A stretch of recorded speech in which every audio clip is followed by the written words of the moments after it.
ठाण्यात शिवसेना शाखेच्या समोरच ठाकरे बंधूंच्या मराठी भाषेच्या एकत्रीकरणाचा बुलंद आवाज देणारा बॅनर लावण्यात आलाय। जेव्हा मराठी भाषा धोक्यात येते तेव्हा रक्तातलं नातं जागं होतं। हा लढा फक्त भाषेचा नाहीये, अस्तित्वाचा आहे असे या बॅनरवर लिहिलंय। सोबतच उद्धव आणि राज ठाकरे यांचा एकत्र फोटो झळकतोय। एक मराठी माणूस या नावाने हा बॅनर लावण्यात आला आणि याचा आढावा घेतलेला आहे आमचे प्रतिनिधी शुभम कोळी यांनी। मराठी भाषेच्या मुद्द्याला अनुसरून दोन्ही ठाकरे बंधू जे आहेत ते येत्या 5 तारखेला मुंबईमध्ये एक धडक मोर्चा काढणार आहेत आणि याच मोर्चाच्या पार्श्वभूमीवर पाहिलं तर आपण ठाण्यातील कळव्यामध्ये जे आहेत एक बॅनर जो आहे तो लावलेला आहे। एक मराठी माणूस या नात्याने हा जो बॅनर जो आहे त्या कळवा नाक्यावरती लावलेला आहे।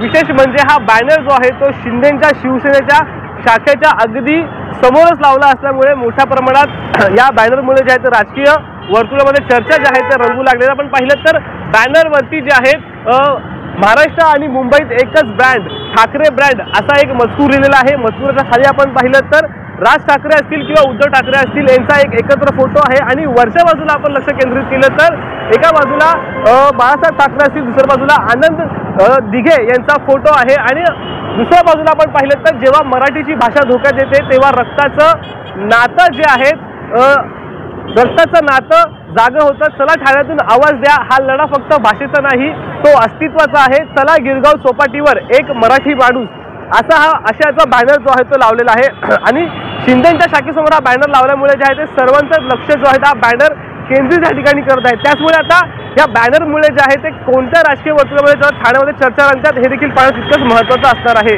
शुभम कोळी, झी मीडिया, ठाणे।